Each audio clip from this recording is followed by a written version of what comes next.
हजरत उमर से कहा उसने, कयामत के दिन मैं उमर का गरीबान पकड़ूंगी। उमर बोले, बहन उमर को क्या मालूम तुम्हारी हालत का नहीं मालूम है तो मालूम करना चाहिए। ज्यादा पक्ष मत लो उमर का, ज्यादा पक्ष मत लो उमर का, चलो यहां से। हजरत उमर कहते हैं, मेरी बहन तुम रुको, तुम बहन हो, मैं घर से कुछ इंतजाम करता हूं। ये नहीं बताया कि मैं ही उमर हूं। अंदर गए, दरबार खिलाफत में अपने गुलाम मसलम को जगाया। आटे की एक बोरी, घी वगैरह, अनाज वगैरह, और उस जमाने में जो फल फ्रूट जो अनाज चलता था उसकी एक थैली ली, एक पीठ पे लादी, तेल और घी अपने हाथ में लिया और चलने लगे। उनका गुलाम कहता, अमीरुल मोमिनीन ये क्या कर रहे हैं आप? हमारे आका है, मैं आपका गुलाम हूं, ये सारा बोझ उठाने के लिए मैं हूं, आप नहीं। हजरत उमर ने जो जवाब दिया सुनिए, वो इस मुल्क के जिम्मेदारों के लिए जरूरी है। हजरत उमर ने जवाब दिया, नहीं नहीं नहीं नहीं, कयामत के दिन उस औरत ने मेरा गरीबान पकड़ने की बात कही, तुम्हारा नहीं। इसलिए इस गल्ले की बोरी को मैं ही अपनी पीठ पर ला दूंगा और मैं ही लेकर जाऊंगा। हजरत उमर उस गल्ले को लाद कर जाते हैं, अपने हाथ से आटा गूंथते हैं, अपने हाथ से सालन तैयार करते हैं, अपने हाथ से बच्चों को खाना खिलाते हैं, फिर उस औरत से कहते हैं, बच्चों की माँ बहन तुम भी खाना खा लो। फिर उस औरत ने खाना खाया। जब हजरत उमर फारूक ने उन सबको खाना खिला दिया और वहां से जब आने लगे तो उस औरत ने पीछे से दामन पकड़ के कहा, लोग कितने बेवकूफ हैं जो उमर को खलीफा बना देते हैं। उमर के अंदर खलीफा होने वाली कोई चीज नहीं पाई गई। अरे खलीफा बनने के लायक तो आप हैं, अमीरुल मोमिनीन तो बनने के लायक आप हैं। आप रात में उठते हैं और गरीबों की देख रेख करते हैं। आपने हमारे बच्चों का पेट पाला, अल्लाह आपका पेट आपके बच्चों को आबाद रखे। हजरत उमर फारूक रोने लगे। उस औरत ने कहा, तो आपने मुझे बहन कहा है और आप रो रहे हैं। आपने मेरे घर में खुशियां दी हैं, बच्चों को खिलाया है और मेरी वजह से आपकी आंखों में आंसू। कहा, नहीं मेरी बहन, तेरी वजह से आंसू नहीं, आंसू तो इन जुमलों से आए हैं कि तूने कहा कयामत के दिन में उमर का गरीबान पकड़ूंगी। मेरी बहन, मैं तुझे कैसे बताऊं कि मैं ही उमर हूं, अमीरुल मोमिनीन मैं ही हूं, और ये मेरी गलती है कि अब तक तेरे घर की खबरगिरी मैं नहीं कर सका। मेरी बहन, कयामत के दिन अब मेरा गरीबान मत पकड़ना। मेरी बहन, अल्लाह के दरबार में इतनी गवाही दे देना कि मेरा एक जुमला जब सुना तो इसने मेरे बच्चों को खिला दिया था और अपनी जिम्मेदारी पूरी की। क्या जिम्मेदार देखिए कैसा था, वो अपनी जिम्मेदारी को समझता था। हम अपनी जिम्मेदारी नहीं समझते, अपना हो या पराया, हर एक की खिदमत करना ये इस्लाम कहलाता है।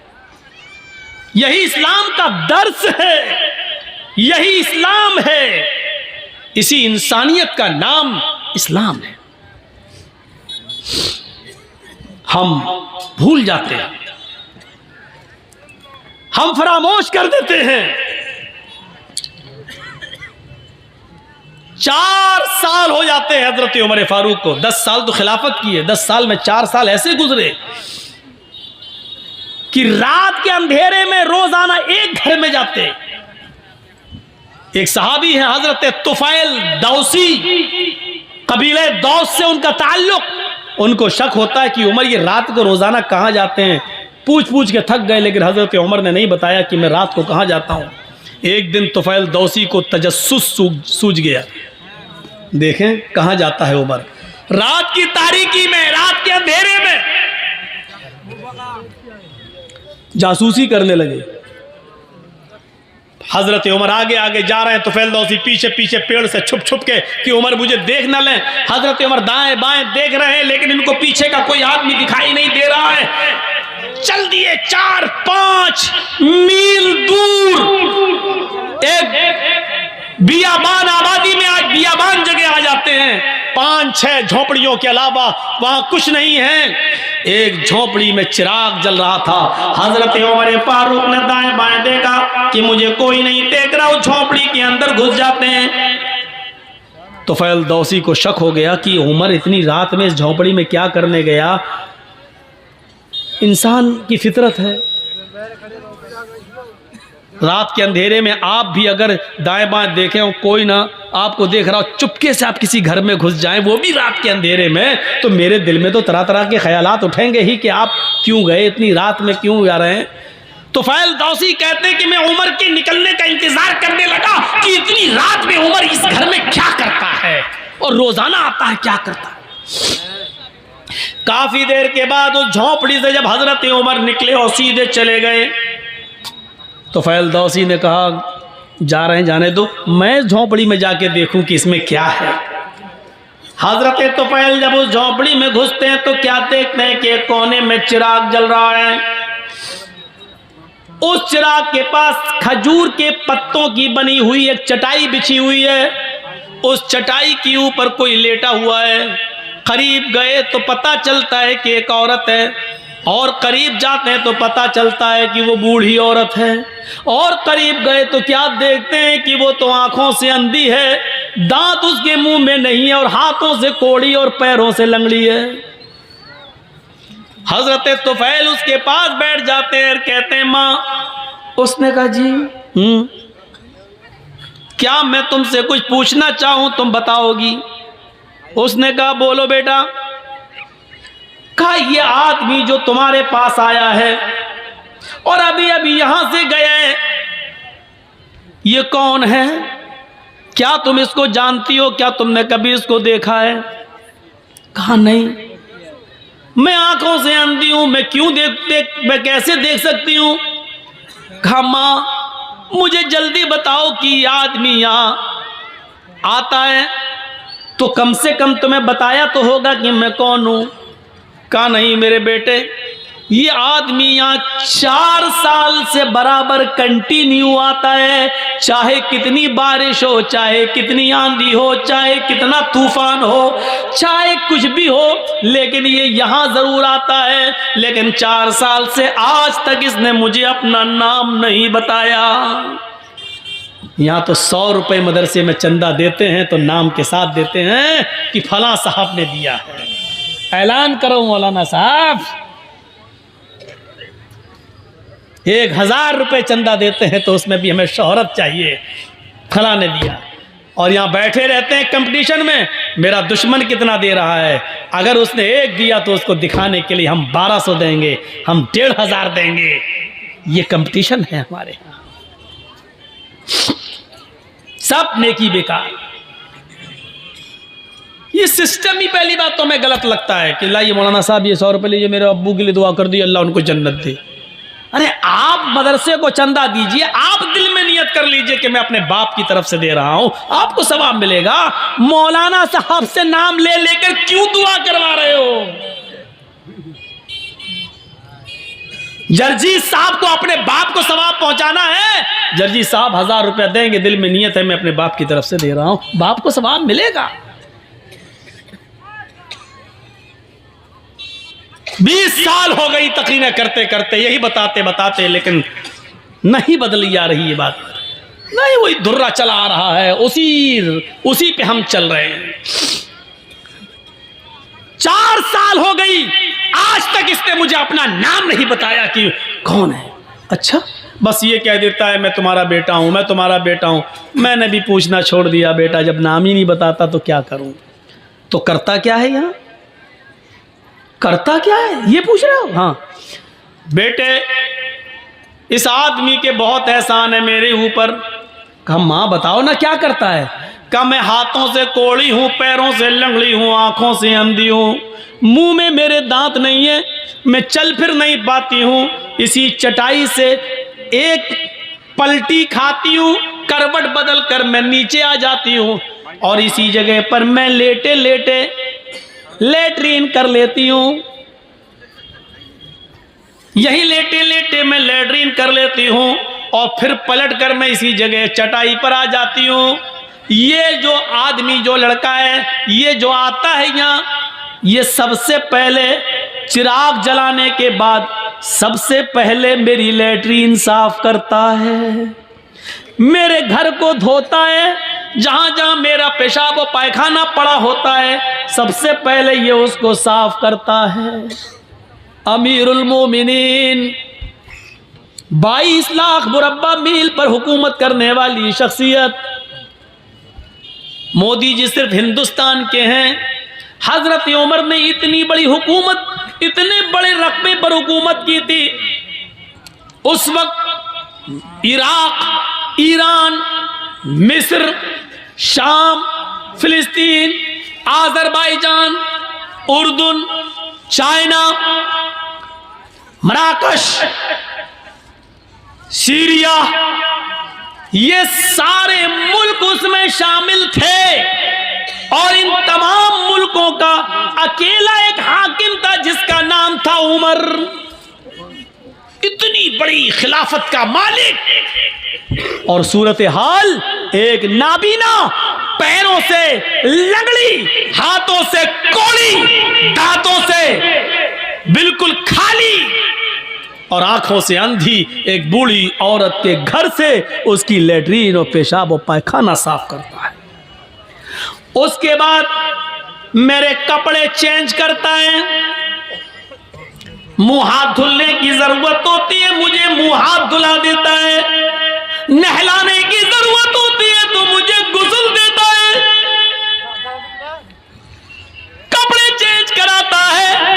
फिर मेरे जिस्म से उतरे हुए पुराने या गलते कपड़े यही कुएं के पास बैठकर उसको वो धोता है और सूखने के लिए डाल देता है। उसके बाद इसी जगह पर चूल्हा जलाता है, खाना बनाता है, लकड़ियों को फूंक फूंक कर उसका धुआं उसकी आंखों में जाता है। लेकिन ये सब करता है, मैं दांत नहीं है, अपने मुंह में वो चबाता है, उसको नरम करके फिर वो मेरे मुंह में डालता है। और जब तक मेरा पेट नहीं भर जाता वो यहां से जाने का नाम नहीं लेता। हजरत तुफैल दौसी चीख पड़े, अमीरुल मोमिनीन, मैं तुम्हें क्या समझ रहा था और तुम क्या निकले। अमीरुल मोमिनीन, मैं तुमसे नेकियों में कभी आगे नहीं निकल पाऊंगा। मां जानती हो वो कौन है? वो अमीरुल मोमिनीन है, वो उमर फारूक हैं? सिटी गुम। फिर तुफैल दौसी तेज स्पीड में घर से निकलते हैं और उमर फारूक के घर की तरफ जाते हैं। उमर फारूक के घर के बाहर जो एक दरवाजा था जहां वो लोगों की फरियाद सुनते थे, उसी दरवाजे के बाहर जो रूम था, उसी रूम में हजरत उमर फारूक बैठे हैं और तहज्जुद की नमाज पढ़ने के बाद अपने दोनों हाथ उठाकर ये दुआ मांग रहे हैं, रब्बना सिर्फ अन्ना अज़ाब जहन्नम, रब्बना सिर्फ अन्ना अज़ाब जहन्नम, इन्ना अज़ाबहा कान गरामा, रब्बना सिर्फ अन्ना अज़ाब जहन्नम, इन्ना अज़ाबहा कान गरामा। आय अल्लाह, हमसे जहन्नम का अजाब हटा ले, हमें जहन्नम के अजाब से दूर कर दे। तेरा अजाब हम भुगत नहीं पाएंगे, तेरा अजाब हम सह नहीं पाएंगे, तेरा अजाब हम बर्दाश्त नहीं कर पाएंगे। फिर दुआ मांगते, रब्बना सिर्फ अन्ना अज़ाब जहन्नम, इन्ना अज़ाबहा कान गरामा। पीछे से तुफैल दौसी टोकते हैं और कहते हैं, रात में बूढ़ी औरत का पेशाब व पायखाना साफ करने वाला, रात में बूढ़ी औरत के कपड़े धुलने वाला, रात में बूढ़ी औरत के लिए खाना बनाकर खिलाने वाला, रात के अंदर बूढ़ी औरत की खिदमत करने वाला। अमीरुल मोमिनीन, आए उमर, अगर तुम जहन्नम में चले गए तो फिर जन्नत में कौन जाएगा? रात की तारीकी में 4 साल से ये खिदमत करने वाला शख्स अगर जहन्नम में चला गया तो फिर जन्नत में कौन जाएगा? हजरत उमर फारूक दुआ मांगते मांगते पीछे देखते हैं, सामने तुफैल दौसी हैं, आसमान पर हाथ उठाए हुए नजरें आसमान पर जमाते और कहते हैं, अल्लाह 4 साल से जो नेकी मैं सिर्फ तेरे लिए कर रहा था, जो काम मैं तेरे लिए कर रहा था, तुझे राजी करने के लिए कर रहा था, आज उस राज को फाश कर दिया गया।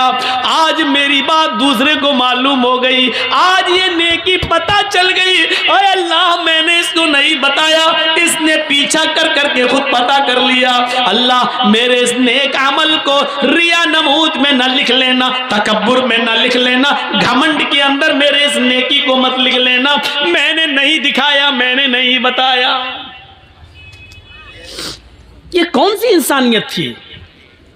यहाँ तो बस नमाज पढ़ के निकलते हैं, दाढ़ी पे हाथ फेरते हुए समझते हैं हमने बहुत बड़ा एहसान कर दिया अल्लाह के ऊपर। आए मगरिब कहाँ नमाज पढ़ने गए थे, नमाज पढ़ने गए थे, नबी मस्जिद से निकले नमाज पढ़ के, ऐसा लगता है जैसे अल्लाह के ऊपर कितना बड़ा एहसान करके आ रहा है यार। सिर्फ नमाज पढ़ लेने से मेरे भाइयों जन्नत नहीं मिल जाती है, आपको उसके लिए इंसानियत भी अपनाना पड़ेगी, अल्लाह के हुकूक भी अदा करना और बंदों के हुकूक भी अदा करना। हम बंदों के हुकूक क्या अदा करेंगे? क्या हमारे मियाँ बीवी के हुकूक, बच्चों के हुकूक हम अदा करते हैं? हम अपने घर में उनके हुकूक अदा नहीं करते। एक शख्स हजरत उमर फारूक के पास आया, अपनी बीवी की शिकायत करना थी उसको। तो हजरत उमर फारूक के बाहर वाले कमरे में वो बैठ गया, देखा कि अंदर से आवाज आ रही है, उसने कान लगाया तो क्या देख रहा है, क्या सुन रहा है? उमर फारूक की बीवी उमर को डांट रही हैं। हाँ, तुम तो चले जाते हो, सुबह से शाम तक आते नहीं हो, पकने का पता नहीं है, खाने की फिक्र नहीं है, बच्चों की फिक्र नहीं है, तुम्हें क्या खलीफा बने बैठे हो। बहुत कुछ सुना डाली। हजरत उमर फारूक नीचे गर्दन डाल के सुन रहे हैं। तसव्वुर करो, उमर सुन रहे हैं, उमर सुनने वाले आदमी हैं, लेकिन बीवी की सुन रहे हैं। अब निकलते हैं बाहर तो क्या देखते हैं कि एक आदमी उनके घर से बाहर जा रहा है दरवाजे से, ये जरूरत के लिए आया था। हजरत उमर ने उसको आवाज दी, इधर आओ, इधर किधर? वो आया, जी जी जी तुम हमारे पास आए थे जी, फिर जा क्यों रहे हो? कुछ ज़रूरत थी? कि हाँ ज़रूरत तो थी, आया तो काम से था, लेकिन वो काम आपके बस का नहीं है, मैं जा रहा हूँ। का क्या मतलब? का नहीं नहीं वो आप दूरी नहीं कर पाएंगे इसलिए मैं जा रहा हूँ। अरे काम बताया है नहीं तूने और कह रहा कि दूर नहीं कर पाएंगे? अरे काम तो बता पहले क्या है। कहने लगा अमीरुल मोमिनीन, मैं अपनी बीवी की शिकायत लेकर आया था कि मेरी बीवी हमें डांटती रहती है, फटकारती रहती है, हमारी सुनती नहीं है। आया था शिकायत लेकर, लेकिन यहां आने के बाद देखा कि आप तो खुद उस बीमारी में मुब्तला हैं, आपकी बीवी खुद आपको डांट रही है, तो आप मेरी क्या दूर करेंगे? आप अपनी नहीं कर पा रहे हैं। हजरत उमर ने कहा बैठो, बैठ गए। कहा ये बताओ, शादी के बाद जो बच्चा पैदा होता है वो बच्चा किसका है? कहा बाप का। कहा बच्चे को दूध पिलाने की जिम्मेदारी किसकी है? कहा बाप की। कि अगर औरत दूध पिलाने का पैसा मांग ले शौहर से कि मैं आपके बच्चे को दूध पिलाऊंगी लेकिन आपसे इतना पैसा लगेगा, तो आपको देना पड़ेगा। कहाँ बच्चा किसका होता है? कि बाप का। पेशाब और पैखाना उस बच्चे का धोना किसकी जिम्मेदारी है? का बाप की। कहा कि हमारी बीवी हमारे बच्चे को धुलाती है, नहलाती है, दूध पिलाती है, इतना अल्लाह ताला ने उसके दिल में रहम डाल दिया है, और खाना पकाना भी औरत की जिम्मेदारी नहीं है, लेकिन वो हमारे लिए खाना भी बना देती है। कहने लगा खाना बनाना औरत की जिम्मेदारी नहीं है? कहा नहीं, नान नफका मर्द के जिम्मे है।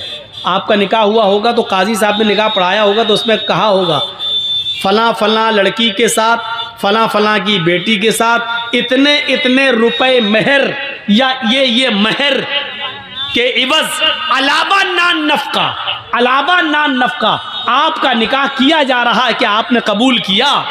मान लीजिए किसी लड़की का नाम जैनब है और उसके बाप का नाम इदरीस है, तो आप निकाह जब पढ़ाएंगे तीनों आयतें पढ़ने के बाद ये कहा जाएगा कि आए यूसुफ साहब, आए असलम साहब, आए जमील साहब, जैनब बिनते इदरीस की बेटी जैनब के साथ आपका निकाह 5,000 रुपए मेहर के इवज या 2 तोले सोने के इवज आपका निकाह किया जा रहा है।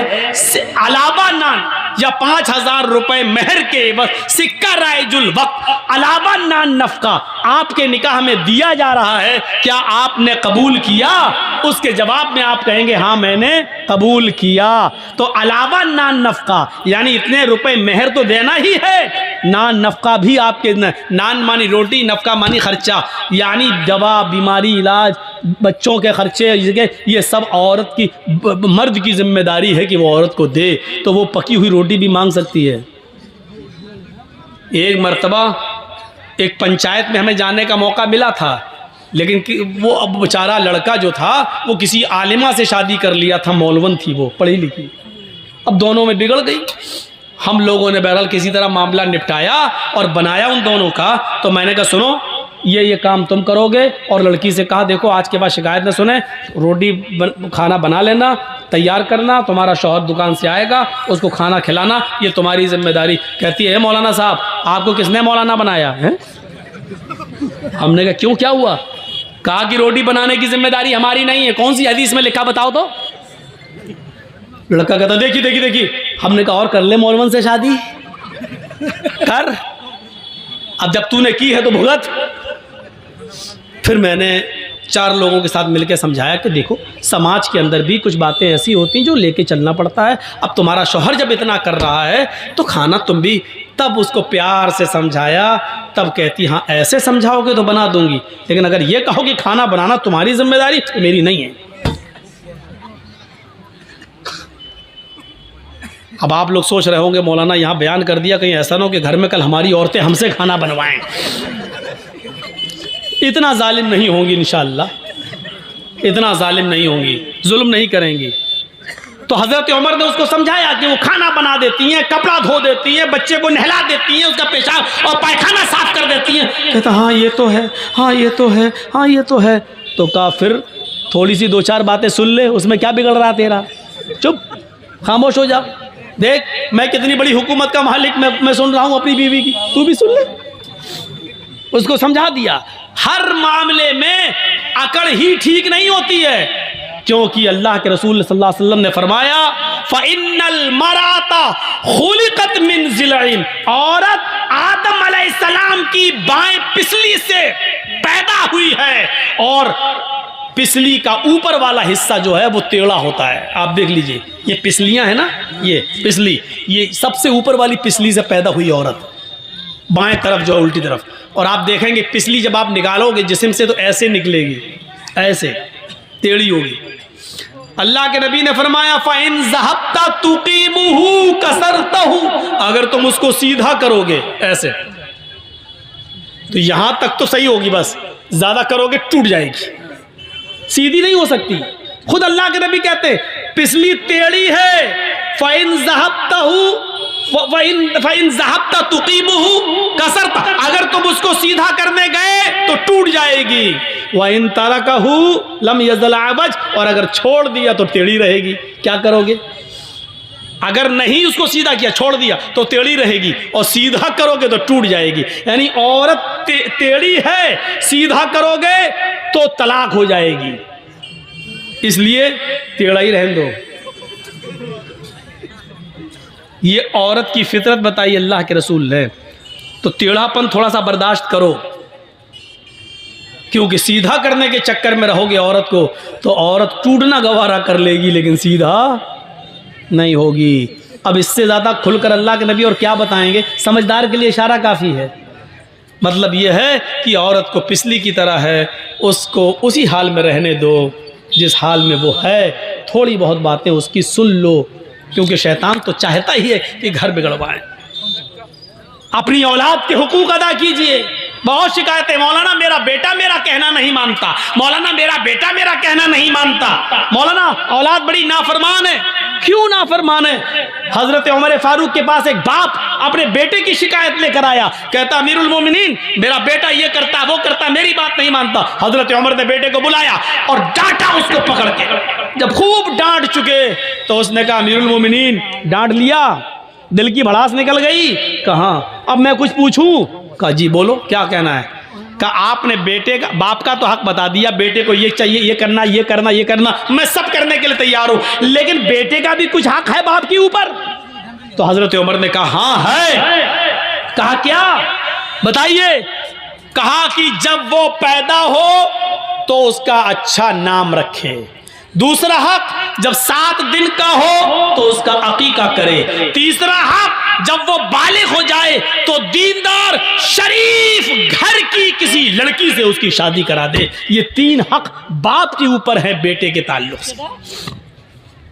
कहा अमीरुल मोमिनीन मेरे बाप से पूछो इसने इन 3 हक में से कौन सा हक अदा किया मेरा। का नाम इसने मेरा रखा है, ये अरबी में कुछ बताया उसने जिसका नाम तर्जमा होता उर्दू में खटमल।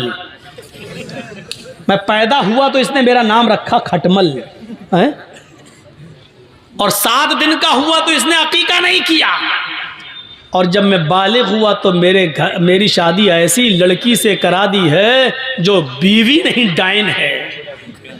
अब बताइए कि मैं इसका हक अदा कैसे करूंगा। तब हज़रत उमर फारूक ने लड़के की बात को सुना और उसके बाद फिर बाप को डांटा कि जब तुम अपनी औलाद का हक अदा नहीं कर रहे हो तो क्या उम्मीद रखोगे कि आपकी औलाद आपका हक अदा करेगी। है दोनों तरफ हैं मामलात। आप अपनी औलाद को रात के 12 बजे तक 1 बजे तक एंड्रॉयड मोबाइल दे दो और आपकी औलाद यूट्यूब पे लगी रहे, फेसबुक पे लगी रहे, मैसेंजर पे लगी रहे, और पूरी 2 GB पर उसको जब तक ख़त्म ना कर ले बिस्तर पे सोने ना जाए, तो आप अपनी इस औलाद से ये उम्मीद रखते हैं कि आपके मरने के बाद आपकी औलाद आपके लिए दुआ करेगी रब्बिग़फिरली व लिवालिदैया। क्या ये कहेगी कि अल्लाह मुझे बख्श दे और मेरे माँ बाप को बख्श दे? आप ये उम्मीद लगाते हैं? हजरत मरियम अलैहिस्सलाम जिस मस्जिद के जिस मेहराब में रहती थी, हजरत ज़करिया उनकी किफालत करते थे। पढ़िए सूरह मरियम कुरान में। उनके पास बेमौसम फल आ गया उस मेहराब के अंदर। आम का मौसम नहीं था, आम आ गया, लीची का मौसम नहीं था, कोई फल आ गया जिसका मौसम नहीं था। जब ज़करिया ने बेमौसम फल देखा, मरियम के पास मस्जिद के मेहराब में जब बेमौसम फल देखा तो पूछा अन्ना लके हाजा, आए मरियम ये फल कहाँ से आया? इस फल का तो मौसम नहीं है लेकिन ये फल कहाँ से आ गया? यानी हजरत मरियम की किफालत करने वाले ज़करिया अलैहिस्सलाम अपनी जिसकी परवरिश कर रहे हैं मरियम से सवाल कर रहे हैं कि ये बेमौसम फल कहाँ से आ गया। गौर करें, ये एक बाप की जिम्मेदारी है कि ये बाप अपनी बेटी से पूछे कि बेटी ये तेरे पास मोबाइल कहाँ से आया है? तू घर से 4 कॉपी लेकर स्कूल गई थी, ये 5वीं कॉपी तेरे पास कहाँ से आ गई? मेरी बेटी तेरे मोबाइल में खाला का नंबर था, चची का नंबर था, फूफी का नंबर था और अम्मी का नंबर था, ये 5वां नंबर तेरे पास कहाँ से आ गया?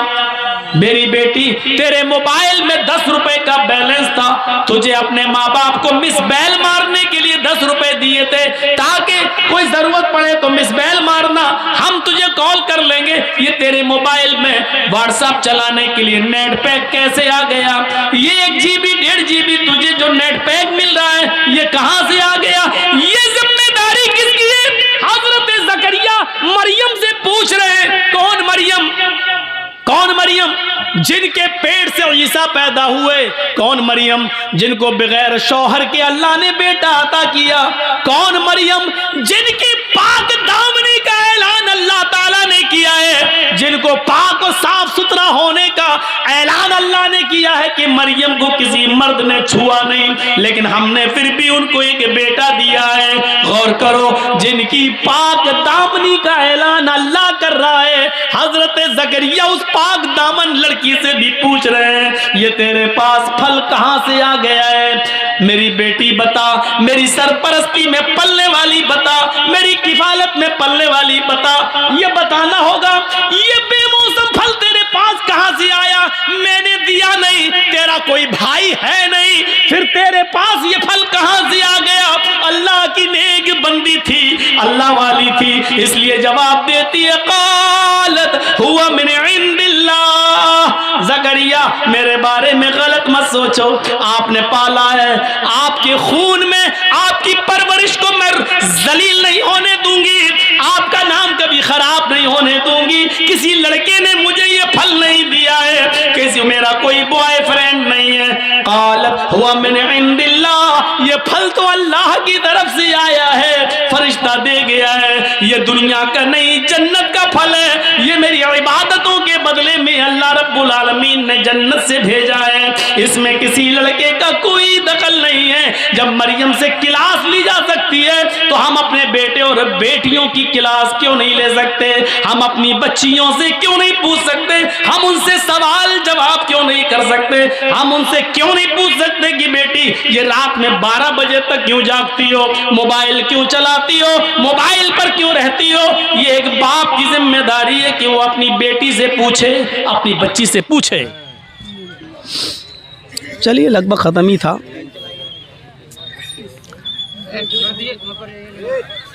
चलिए कोई बात नहीं, अब ख़त्म भी हो रहा था। जनरेटर अब छोड़ दो।